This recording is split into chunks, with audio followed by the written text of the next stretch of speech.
Over the past several months, I have benefited greatly from doing collaborations with other raid content creators, all of whom have larger YouTube channels than I do. And it's been an amazing experience getting to know and work with content creators that I've watched for years. Guys like Hell Hades and Ash, Big Papa Drock, YST, MTG Jedi, J Gigs, Deadwood Jedi, Chosen. All of these content creators were very generous not only with their time, but with their advice on how to do YouTube well and grow my raid channel. Now, I want to make sure that I support other content creators in the same way that all of these wonderful creators have supported me. And so in today's video, I'm going to be doing my first collaboration with a smaller content creator. His name is Bront Catherder. Now, if you don't know who Bront is, he is a longtime raid player, very knowledgeable about the game. He's been a part of the community for many years, and he does content kind of like I do in the sense that it's mostly instructional, informative content, guides on dungeons, champions, team compositions, those kinds of things. So if you like my content, you may like Bront's. Obviously, you could watch this video that you are watching right now. This is a conversation I had with Bront here, but we also did a video on Bront's channel. He chose the topic. I really enjoyed it. It was free to play myths and facts. So you should head over there, watch that video as well. And while you're there, check out Bront's content, see if you like it. And if you do, consider dropping him a subscription. I hope you enjoy our conversation today. Thanks for hanging out. I am Colred. This is Colred Plays Raid Shadow Legends. Let's get started.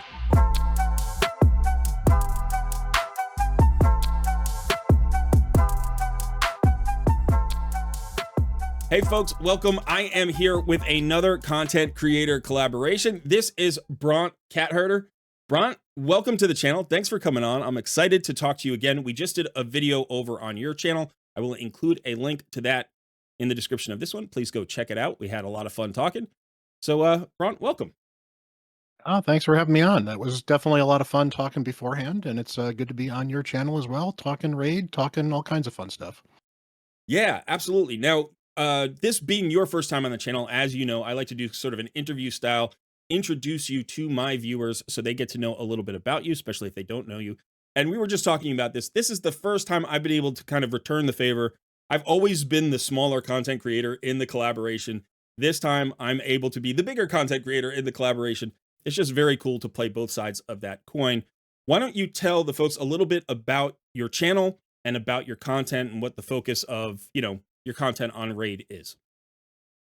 Sure.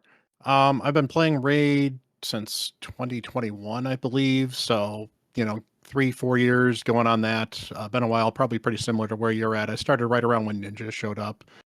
And I've been a Twitch regular for quite a while on the channels there. And I want to say in 2022, I was encouraged to start streaming. So that was a lot of fun, particularly because I wasn't talking at the time, which I'm sure we'll talk about at some point. But I did very well with that and made a lot of friends in the raid community, both other content creators, particularly Twitch streamers, and a lot of just people in the community as well. They encouraged me to get started on YouTube. So I kind of started my YouTube, I think the next year, 2023. I fell off on that because my job just became overwhelming enough where it's like, I can't continue content creation. I can't continue this other stuff. Something's got to give. And while I was enjoying the content creation, my YouTube hadn't taken off at that point in time. Right. And then I got more time this year, so I've kind of pushed back into that space again, pushed more into doing more dedicated Twitch stuff, and it's gone fairly well. And I got myself mostly kind of kicked into visibility when I did a collab with Ash and one with MTG Jedi right around the same time. So yeah, that's I focus on, I do takeovers, we talk about raid in general, we aim to just have fun, hang out, and we'll teach the game because I really like diving into things, examining the game, teaching the game. Something we talked about in our collab too, and I know you've mentioned the game's a puzzle, and I Right. love solving the puzzles. I love putting things together. I love dealing with new and interesting champions that I don't necessarily have, or having to use champions that I crutch on, lean on other people's accounts. And it makes the game so much fun because there's so many different ways to approach it. And I just want to bring that kind of enjoyment to everyone. That's awesome. Okay, so there's a lot there to unpack. Let's just start with the content on your channel. One of the things that we talked about on your channel was doing takeovers, and you mentioned that you do a lot of takeovers and takeover content. And one of the things that you said to me earlier was, because it is a puzzle game, one of the nice things about doing takeovers is seeing the puzzle from a new account's perspective, and trying to be creative in terms of solutions. How often do you do takeovers? Do you do a lot of takeover videos, or do you do them as live streams? And when you do a takeover, what's sort of your philosophy? How do you approach a takeover? Because I have my own opinion, but I'm curious about yours. Well, I do offer the paid takeover service. That's actually fairly new, and I've done a couple of those.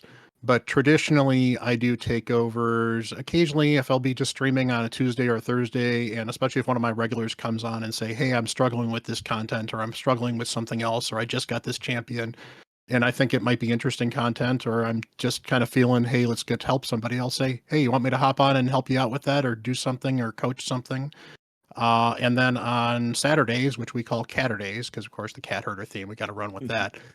And I do my quick free takeovers for anyone that shows up for the most part. And I've got some regulars that show up there. I've got obviously some of the people that like, oh boy, this is doing a takeover, and I just want to hop on.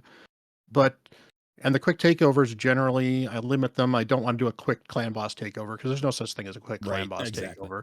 Yeah. I'm not building Hydra teams, but I might coach a Hydra team. So I might build, as in, like, here's 18 champions that I would build for 3 Hydra teams.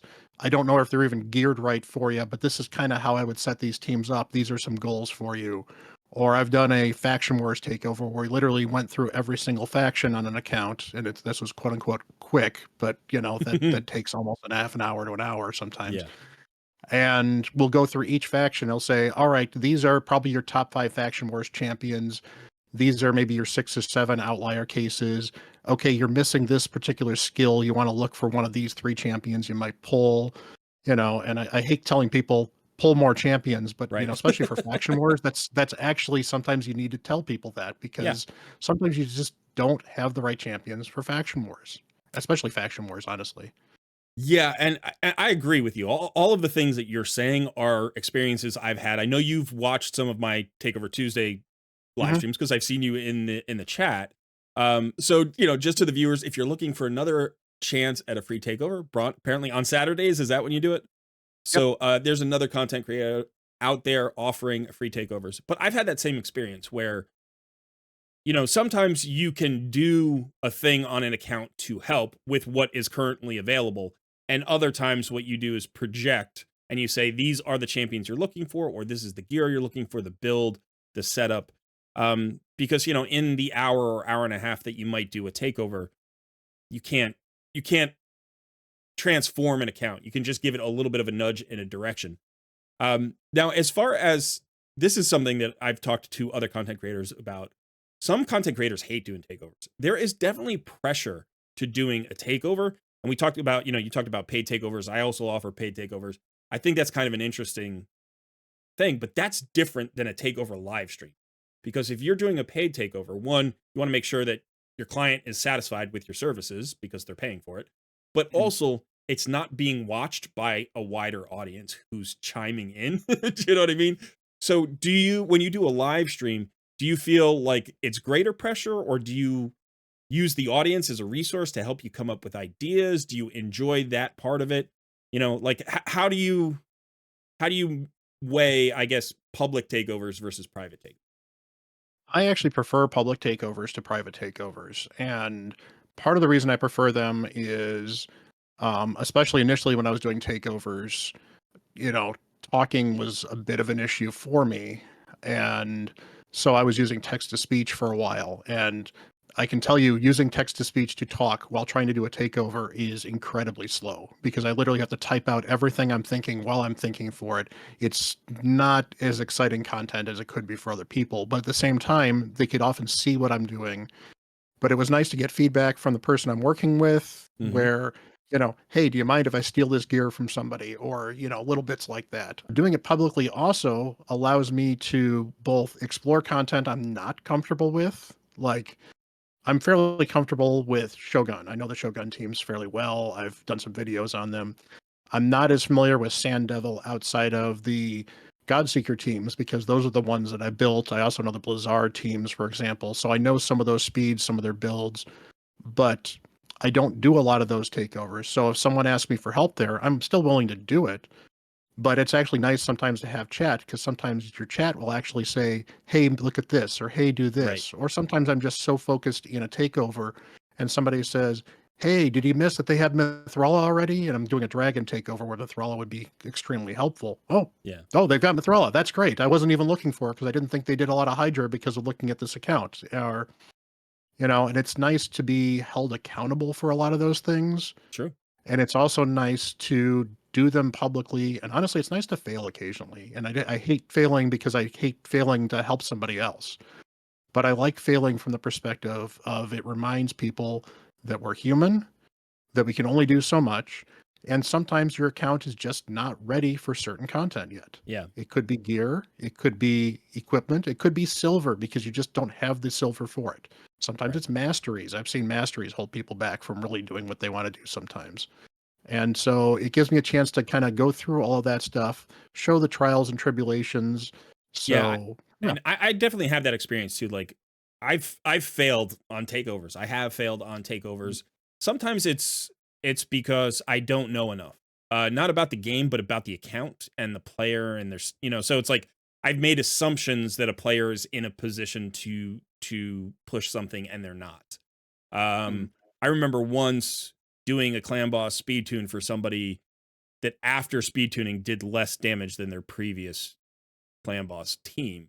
And it's like the tune was good. It was a good tune, but there were masteries that still had to be accumulated. There was gear that still Mhm. had to be sort of improved. And so we ended up in a place where it was like, he was trying to go for a 1-key nightmare and he was at a 2-key nightmare and we ended up at a worse 2-key nightmare. So it didn't really set him back. I didn't feel really bad about it, but it was 2 hours or whatever of time and changing and all these in-game resources that didn't end up being beneficial. Like sometimes that happens. And so it can be tricky. But like you, I think, we're both interested in educating our viewers.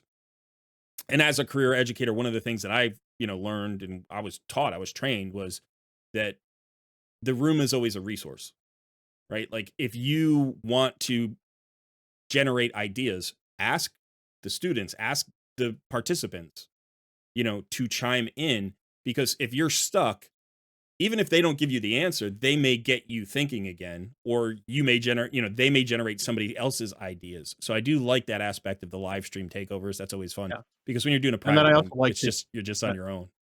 mhm. I also like to make sure that I live by the do no harm aspect of it as Yeah. well. And every once in a while, something happens. And I'm usually pretty good about it. And I usually check with stuff and I ask for things. Like the one I felt really bad with is one of the regulars asked for a takeover on his account because he wanted to change over to a Demitha Myth Air clan boss team because he was running a Mhm. non Demitha clan boss team. And he was running a one that wasn't going to 1 key and it was struggling sometimes to 3 key, but he had a Demitha team. So we built the new Demitha team, built a bunch of new champions, and then when we were all done and I couldn't tune it and I was banging my head, and it turns out that he was missing 2 books from one of the skills that he needed the right cooldowns from. And I felt so bad because it's usually one of those first things that I check. Right. The masteries I tend to check, but the masteries are so, oops, this is the wrong one I didn't want. This is a problem. But, Yeah. usually I'll try to check the masteries. I try to check this other stuff. He assured me everyone was booked. And when he found out they weren't booked, he was like, I could have swore I booked them. And it was a free to play account where it was literally, I tore apart his clan boss team and he had no more epic books. He needed 2 books and you know he made the ultimate sacrifice of using a legendary and a mythical Oh, book, wow.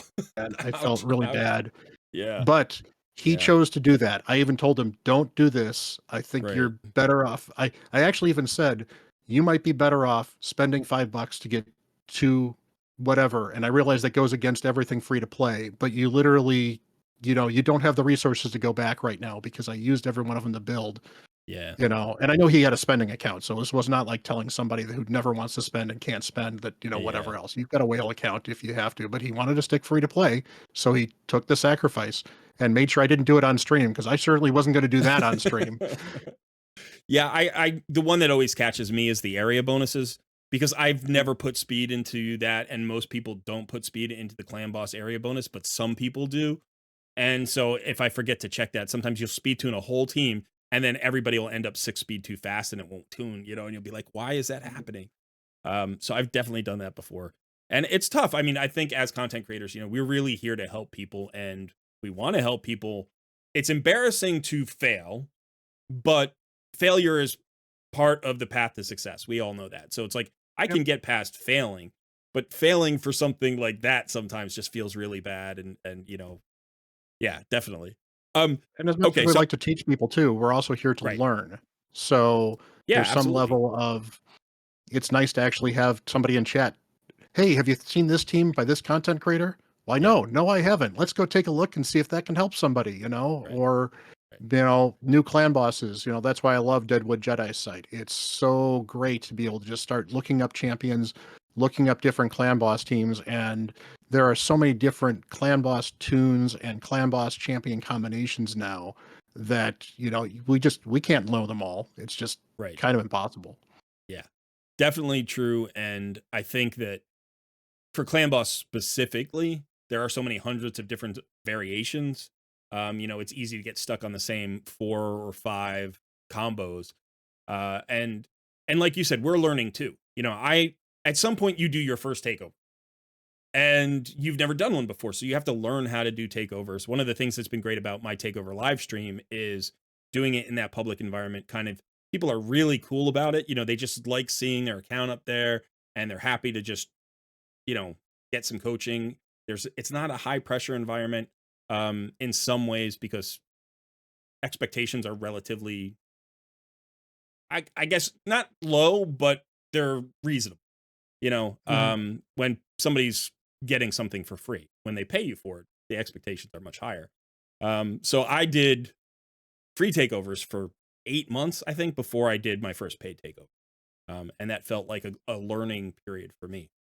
But before we move on, I do want to address this because you brought it up earlier, and some people may not know.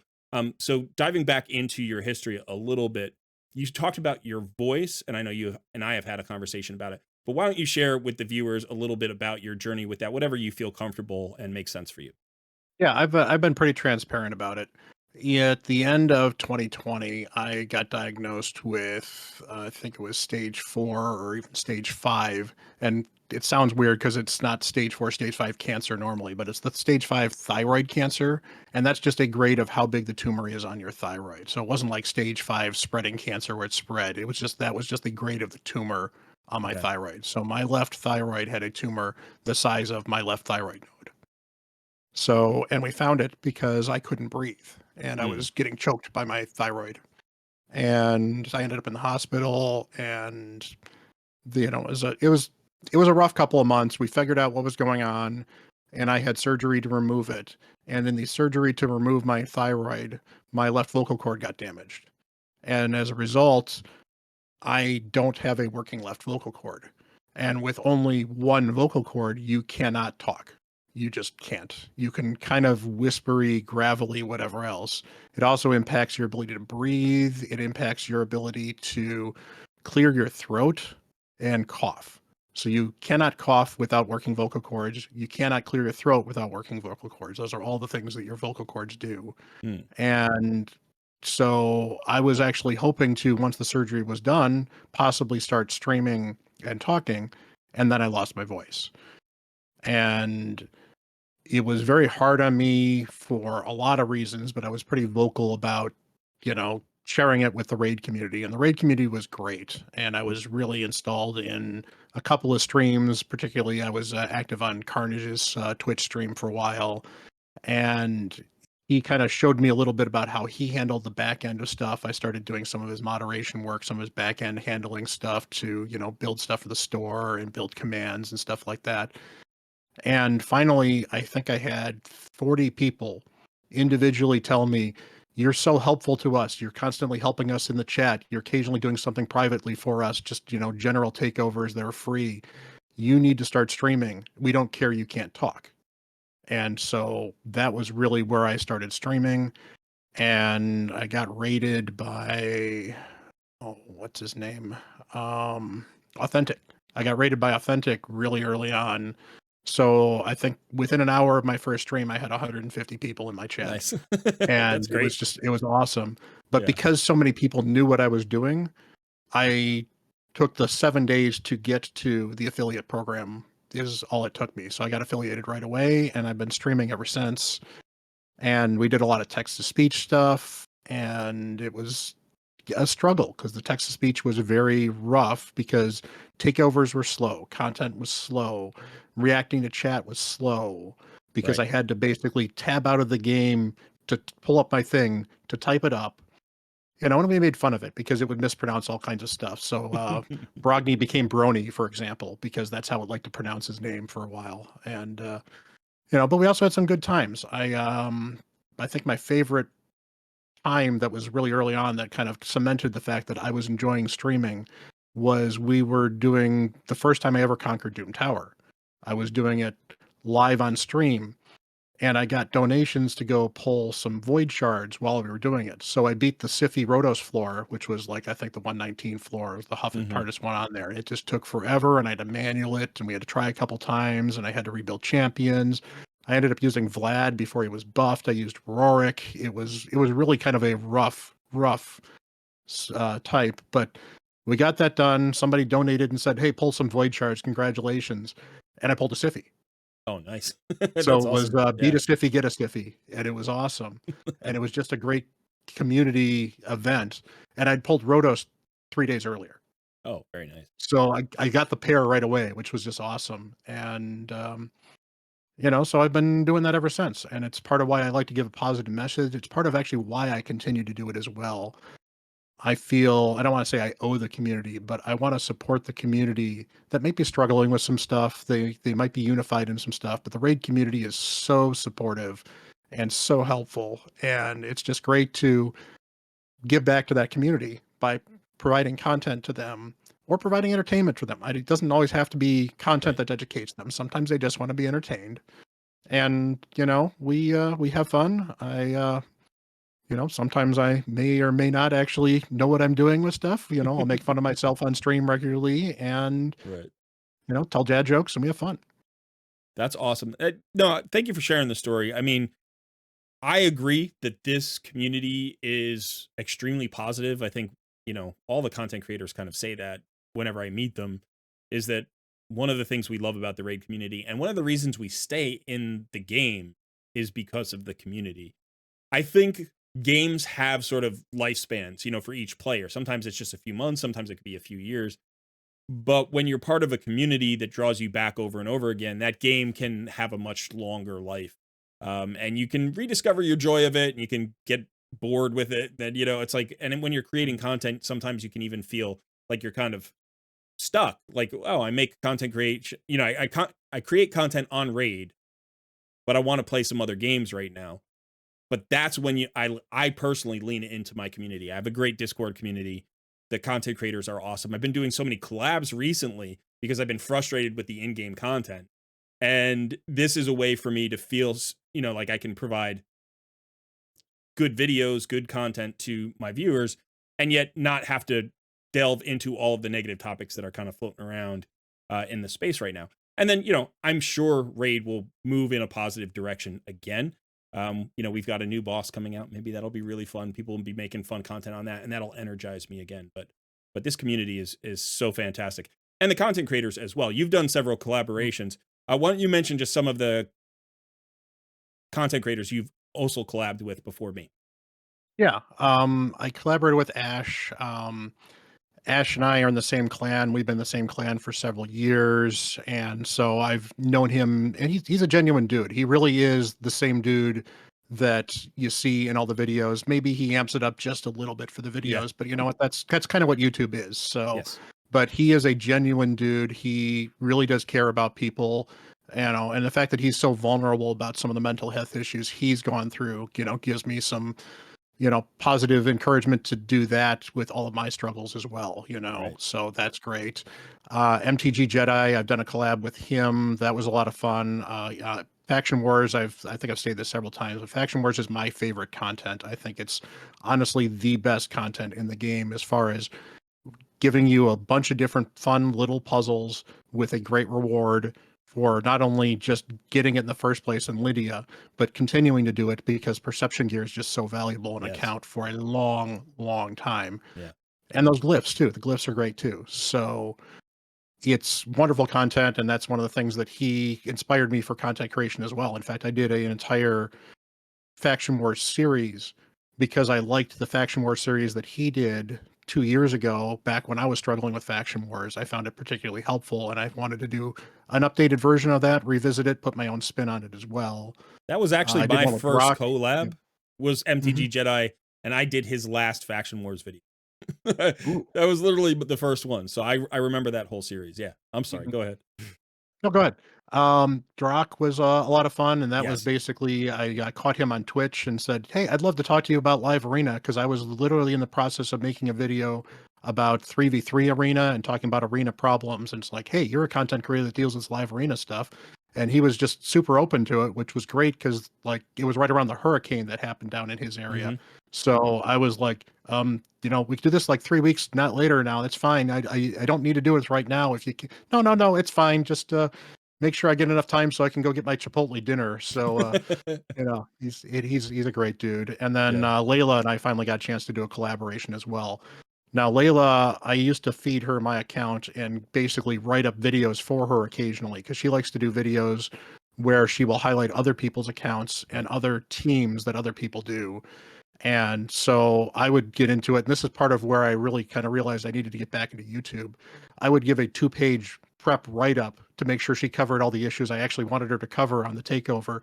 And then she would read about a third of it. So it wouldn't read some of the stuff, do the takeover, talk about 2/3 about what I wanted her to talk about, and then miss the second page. And it was like, maybe I need, she's got a different idea of what she wants to do. That's fine. So, but she's a great content creator too. Yeah, And I have not done a collab with Layla. That would be fun. I think she's very cool. I have watched her stuff in the past.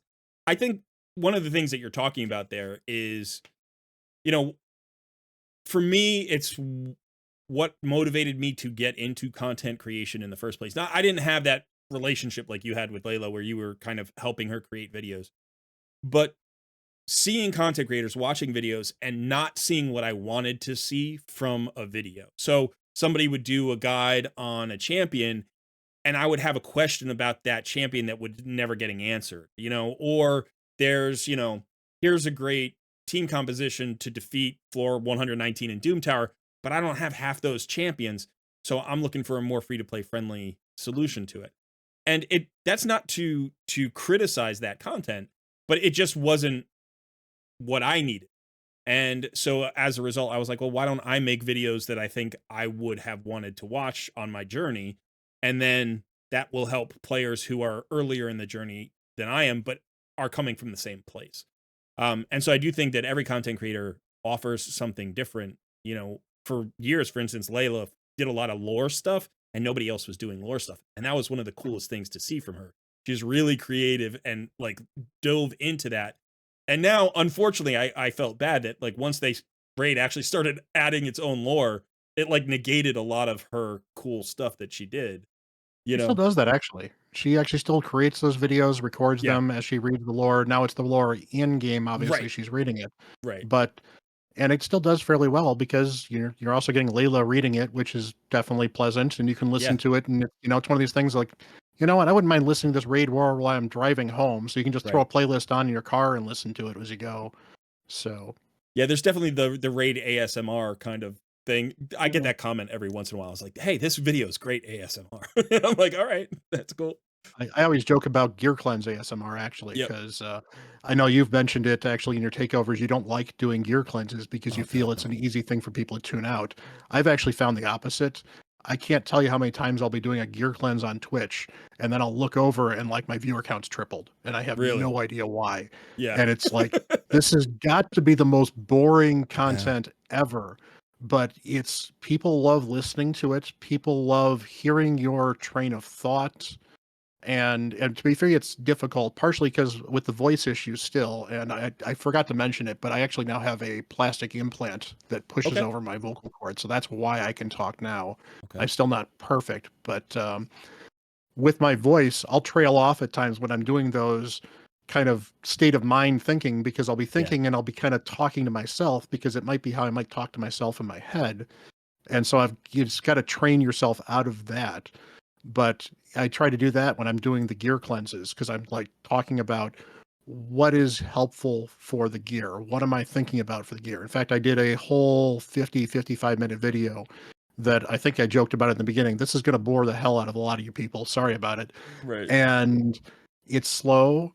I talk about some very basic stuff early on, but I wanted to build a total, here is everything I think about gear. And when you're done watching this video, hopefully you will not only know all the trips you need to manage your gear now, but you will know that in the future, this is what you may want to be looking for in the future. And if RAID adds a new set, you can hopefully identify, what does that set do? How do I use it? Is it worth me keeping? And is it something that's going to replace another set? Right. So, it's Yeah. all about teaching and, the right thing. No, I agree, and there are topics that feel boring but are informative. That's just the reality of it. You can't do a really good gear cleanse video and not kind of zone a little bit, because it's so repetitive and you're doing the same judgment over and over and over again. So I do try to narrate my thought process when I do those kinds of takeovers or videos. But this got me into another line of thinking, because we all kind of do some of the same videos, right? We do the gear cleanse, we do, clan boss, whatever it happens to be. A question that I get frequently is, how do I come up with my ideas? Because, I've got 300 plus videos, and pretty much everyone is different. I don't revisit topics all that frequently. So let me ask you that question. Where does your inspiration come from? How do you come up with ideas for videos? And, how do you feel about going back to topics that you've already covered? So I guess two questions. Well, sometimes it is, I'll look for videos and realize there's not a lot of videos on this particular subject out there. That's kind of rare at these days, honestly, because there's so much raid content out there. Yeah. But sometimes there's that. Sometimes it's literally a case of like, this is just something I want to do. The videos for Faction Wars, for example, that was a passion project. Those videos did not do well. They didn't. I knew they were probably not going to do well, but I wanted to do them all, partially because I wanted to actually revisit all the champions and start taking a look at champions I might have actually missed or I might have not thought of, but also because I knew how helpful it was to have the right video when I was looking.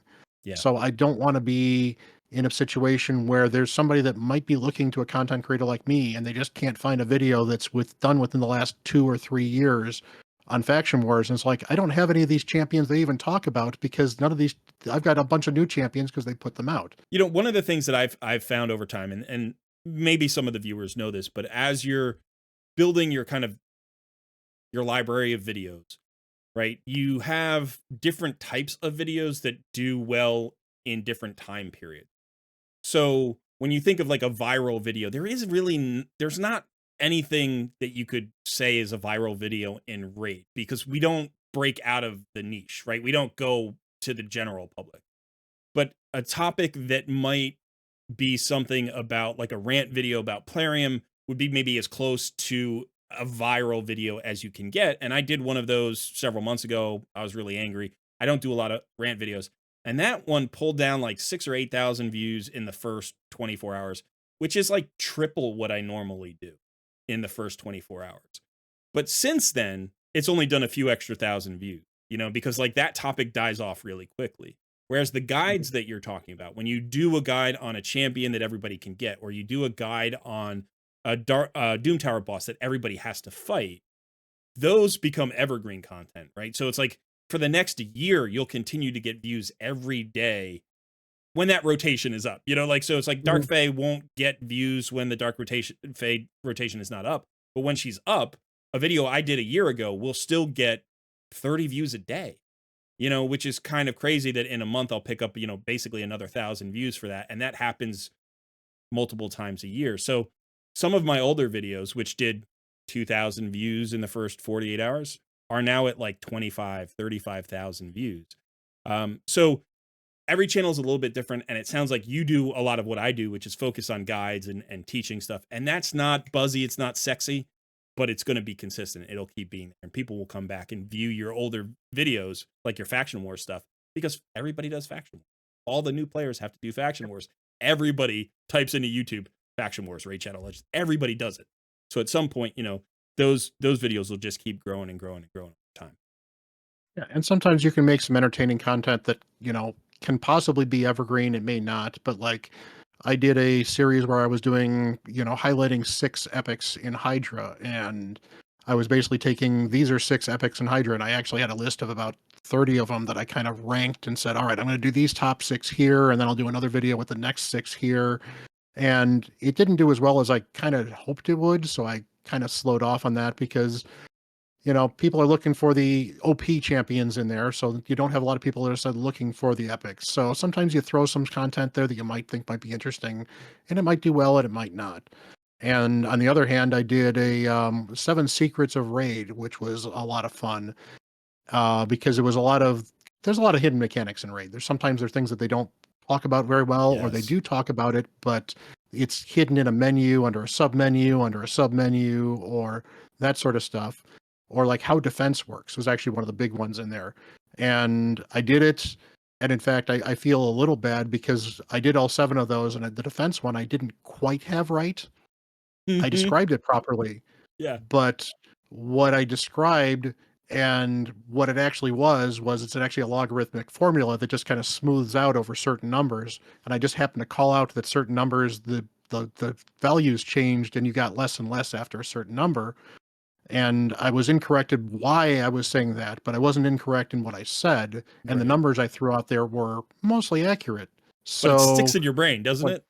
yeah. So it's Yeah. like, well, I feel bad, but what I did is somebody called me out about it in the comments. And so I did research, found out he was correct, and said, hey, I appreciate this. And then I pinned a comment underneath it saying, hey, this is the actual way that defense works. Right. And that one did very well because, of course, it's definitely got some of the quick blades. These are secrets of Raid, but I think it continued to do well because I had people that were regularly commenting on it telling me that, hey, I've been playing for 3 years and I didn't know this Yeah. mechanic worked this way, or Right. I didn't know this mechanic worked this way. And to be fair, I think I learned 1 or 2 of them in the video. So Yeah. when I was making this, I was researching a couple of these. Says, Right. what does this work? Does this make sense here? A couple of them were like, I don't know if this is really a secret. Oh no, this makes sense. This works fine. So and it really is interesting to make some of those videos, and it's always fun when those hit. It's always frustrating when they don't hit. You make something, you put your heart and soul into it, and sometimes you feel really good. I can't tell you how many videos you felt great about and they haven't done well versus another video. It's like, this is not going to do well at all. And then it just goes absolutely nuts and people love it. It's like, oh, that's great. Yeah. Well, So you try to I learn off that. Yeah. right. And I have a very similar style in the sense that, you and I both focus on a lot of guide content, a lot of informative content. Entertainment is like a secondary thing. Over time, I've learned to try to balance that a little bit more on my channel for my viewers. So if you go back and watch my videos from like 10 or 12 months ago, my presentation is different, even though I try to approach it with the same amount of rigor, in terms of research and all of that. But yeah, it hurts when you do, you might spend a week researching stuff, coming up with an idea. You spend 100 million silver and a couple of hundred gems in game to actually rework your gear, whatever. And then you do a video and you feel like it's a really high quality video, and then it does below average views, and that always feels bad. But at the same time, we were talking about failing during takeovers. Like, there's something there, right? Something is telling you that this video, even though it has good info, doesn't grab the public's attention for whatever reason. Maybe it's timing. Maybe it's timing. Maybe it's presentation. Maybe it's the title and the thumbnail. It's like, and you go a little bit bonkers because you don't know why, and you have to experiment with it. And over time, you kind of feel it out a little bit. But I have been in that exact boat countless times. And the only thing I can tell you is that you're doing the exact right thing that you did with all the videos in the first place, which is like you're experimenting, you're learning, you're failing and succeeding. And, you know, I'll say to my viewers, go and check out Bronts content, see what his videos have to offer you, because if you enjoy the informative content that I present, you may very well enjoy Bronts content, and we may not have the exact same ideas. So some of your ideas may be better for people's accounts than mine, and vice versa.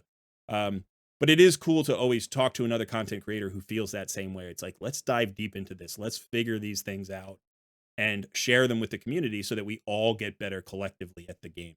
So I do Yeah, appreciate and that. I can't have all the ideas just like you can't have all the Right. ideas either. There's no You way. might Yeah. come up with something that I never would thought of, Yeah. and honestly, I think it's nice to have multiple voices in the room. Just we were talking earlier about having a takeover where you've got chat throwing ideas in your head Right. sometimes. It Yeah. is so nice to have all these different ideas. You've got Scratch, you've got Bronco, you've got, a lot of these big content creators or the folks that are thought of as some of the big brains behind what they're doing, just as much as you have Ash, who's highlighting various things, sometimes because he sees it on other content, sometimes because he's come up with it, and sometimes because he wants to highlight this particular champion because he Yeah. was doing something and was surprised by it. And, sometimes you need videos that are kind of fun, and Ash definitely leans more into the fun than the educational sometimes for some people. But at the same time, they can be educational. He definitely knows the game. I think he He gets a bad does. rap for not knowing the game. He definitely knows the He does game. all those champion guys, you know? So, Yeah. I mean, he knows, he knows his champions. He definitely knows his champion. There is not a content creator on here that doesn't understand the game to some level. Right. And if the content creators that don't understand the game as well as newer ones are creating content because they're learning it on the fly, like there's some big controversy out there. We don't need to flag it down there, but there were a couple of content creators that were called out for not knowing what they're doing. But that's actually part of their content is I'm a new player to Raid. Let's go through my journey. And not only can I teach you what not to do if I do something that's bad, maybe you can actually help me something. And then I can highlight that information as like, hey, you guys told me that this would be helpful. And this is what it did to transform my account so that other people can learn from those mistakes as well. Just as Yeah. good. I agree, and I think it's important to remember and to highlight, especially even as content creators, because we're mouthpieces for the community.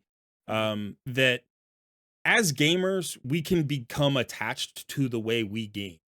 We can kind of get a little bit crazy about it. In fact, we get focused, we get obsessive, we get, like if you're spending 10, 15, 20, 25 hours a week in a game, it feels like it should be a certain kind of experience to you. But that is not necessarily the experience that it needs to be for everybody. In fact, it shouldn't be. Like a good game should be many things to many people. And I think the same is true of content. Like we were talking about the ASMR thing. Some Mhm. people come to be entertained, some people come to be informed, some people come to be social, some people come for other reasons. And if you come to be informed and you think it shouldn't be entertaining, then just don't watch that stuff. Like that's fine for you to not watch that stuff, but we can't, like, I would never criticize another content creator who's got 30,000 subscribers or 3,000, 300 subscribers. Whatever the number is, if those people are showing up for your content, then you're providing something of value to that segment of the gaming population. And good for you. Good for you for doing it, and good for them for knowing that, your content is for them. And otherwise, I'd say let's just be positive and supportive of each other, because we don't get anything out of ripping each other down. So, No, and it's content creation. I know Ash has said, for example, and I'm not trying to call Ash out here on this specifically, but Ash has said, go start a YouTube channel. It's easy. yeah, And I think his perspective is a little broken from that because for him it's easy because he's been doing it for 10 years right. or whatever it is. It's not easy. It's not hard, but the biggest difficulty for doing it, and I'm sure you probably had the same thing, was putting out that first video is Yes, so scary. it And is. that first video is going to be bad. Hmm. I'm just telling you ahead of time. That first video is going to be bad. It's going to be cringe. Your first couple are going to be bad, and you're going to learn how to handle it better. Yeah, I mean, I know my delivery is still a work in progress. yeah, My I like the collaborations, for example, because my delivery when I'm talking to other people, to me, feels better than when I'm just talking to a camera. because I can play off of something, you react to it. If I'm not reaching for what I want to get in my head, I can stop and you'll take over, so Right. we can hand back and forth, and you'll feed me ideas and I feed you ideas. And it's more conversational, and I like the conversation. Whereas I do struggle to do that a little bit. It's getting better, but I do struggle to do that a little bit with just I'm talking to a camera, I'm reading from a script-ish, and I say script-ish because I don't script out every single word I say, but I might outline a couple of the points Yeah. because to be fair, I've got squirrel brain. So if I don't outline all the points that I want to touch, I can't tell you how many champion guides I first started off with where I skipped masteries entirely because it just didn't occur to me that I should talk about masteries or blessings or something Right. weird like that. So I finally gotten a format where, all right, this is what I'm going to hit here. This is what I'm going to hit here. This is what I'm going to hit here. And it's actually become easier for me to then worry about delivering things interestingly. Sometimes it's a matter of figuring out whether or not I want to cut out a mistake. I think one of my favorite mistakes I didn't cut out is I was talking about Kaimar on one video, and I talked about how Kaimar can reset your account, which, Right. Right. made him an incredibly powerful arena champion, obviously. Yeah. So, Yeah, I've done those things. I personally mix up the words shards and fragments all the time.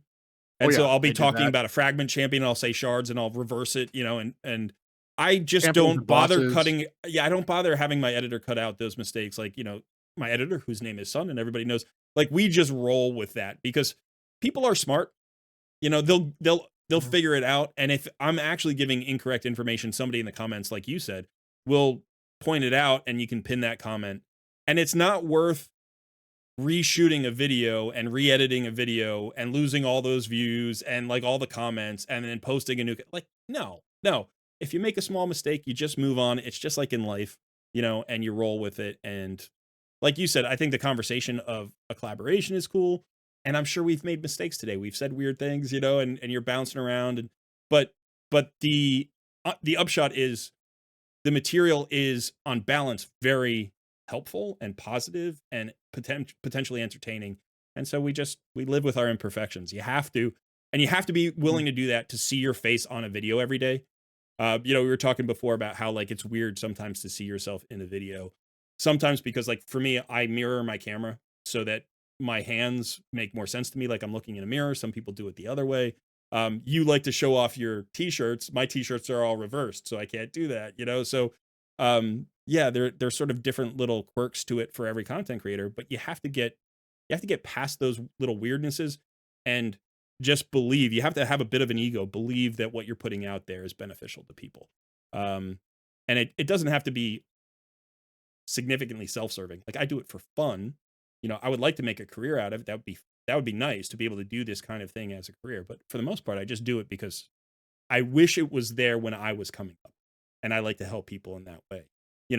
Whatever it happens to be. We talked about your motivation before, but okay. So we've had a nice long conversation. I do want to Mhm. ask one really important question before we finish this off. Sure. Why cat herder? Is that metaphorical or is that literal? Both. Okay. Um, there's you probably have seen this because we were talking about how old you are beforehand, and you and I are actually pretty similar in age. Yeah. There was a Super Bowl commercial ages ago. I don't even know if it's in high def, where it's from HP EDS, where they literally it's a bunch of ranchers herding cats. Yeah. Yeah. I remember it. And Yeah. it's, and it's such a great commercial because it's hilarious, but it's confusing to a lot of people if you don't know what they're talking about. What Right. they're talking about is IT and IT management, because it's often referred to as herding cats, because you have a bunch of different people, a bunch of different programs, a bunch of different pieces of hardware that all come from different places, that want to go to different places, that want to do different things, and you got to make them all kind of go the same direction in some way, shape, or form. So it leans into my IT background. But also, I do have two cats, and I love my cats, and they're kind of cute. And on top of that, Layla's got a very animal focused channel. And for a while, it was all the goats because she had a somebody that she enabled. she called Sniper Goat that was actually Sniper Gotcha, but she misread it for like a full day. And he ended up changing his name to Sniper Goat, and then the goat thing became an issue. And then she had owls in her channel for a while. And finally I decided, I can do other animal stuff, but goats and owls don't really mean a lot to me. So I just went with the Bront Catherder rather than Bront Gotcha. 20. And it's kind of what I run with it. And I've got my logo is actually based off of Bandit, who's my long hair black cat. I think you may have seen him when we were Yeah. prepping for one of the other videos. I've got Kylie, who is a very fat, large cat as well. Um, and I'm allergic to cats, so it took a while for me to kind of get in with the cats. But my wife brought her cat when, shortly after we got together, she brought her cat down. And I was allergic, so I'm like, I don't know if I'm gonna like the cat or not. And the cat was so cute that she and I bonded, and I stole her cat. Yeah. And the cat would actually sleep with me and like sleep between my legs when I was in bed, and became my cat. And it was, she made fun of me for stealing it, but I just fell in love with cats, and it's been cats ever since. So, You fall in love with your wife, you fall in love with her cat, and yeah, yep. it's 2 for 1. That's great. I Mhm. we have a dog. Obviously, a lot of people know that I have a 7-month-old son now. I feel like I'm constantly herding cats, in my life, Oh yeah. especially with YouTube and with a regular job and with a family and with all those things. So I relate. And I remember that commercial very vividly. That was a fun commercial back in the day. So I was curious about the cat herder. I didn't know it was that direct a link to the commercial itself, but that's pretty cool. And the IT My dad, connection there. my dad was an IT guy, and he's the one who actually told me about the connection to it. Gotcha. And really, just kind of ramble on just a bit more here. My dad is really the reason I'm kind of here right now and a lot of that stuff. My dad was a computer gamer and a role player back in the day, so he introduced me to Dungeons and Dragons when I was 5. We were playing. In fact, that's where Bront comes from. We were playing Ultima 4 way Wow. back on the Commodore 64, I had one and of those. he was Yeah, I playing with remember that. me. Yeah, and Bront was the name of the character we came up with because we had to call him something. And I said, "I'm a Bront," and he says, "Okay." And I just kind of like looked for something unique, and I was using Akira for a while back when BBSs were a thing, but Mhm. you can't go by Akira now. It's just everyone goes by Akira, and it's actually a common Japanese name, so it didn't make any sense for me anyway. So I was like, oh, I'll go with Bront. No one else is going to take it, and so that's kind of where Bront came from, but that's also where I got into role-playing games and video games and even game design because I've actually done some RPG design game work as well. So that's kind of why I look at Raid the way I do, because I look at it from a perspective, honestly, of a tabletop game as well. You figure out the rules, figure out what you can do within the rules, make the best of those rules, and have fun with it. Well, I think a lot of gamers of our generation have had similar experiences. I had a Commodore 64. I played all the Mhm. Ultima games. I remember them, very vividly. D&D was part of, my childhood as well, in the late 70s, early 80s. That was huge. I remember trying to get into my older brother's game and he would never let me play, so I would take his D&D books and like sit and build my own campaigns in the hopes that he would then see that I was good at it and he would let me play, but it never happened.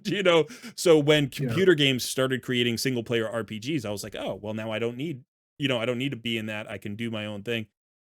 So yeah, it's always interesting to talk to people from our generation who grew up as gamers, because I think there was a time when being a gamer was sort of a fringe thing for us. And Yep. now it's much, much more mainstream than it's ever been before. And the difference in perspective is really interesting as well. To talk to younger gamers who are like, they've grown up with screen, they've grown up with Mhm. internet. They grew up like, yeah, I remember analog games, like games weren't always digital.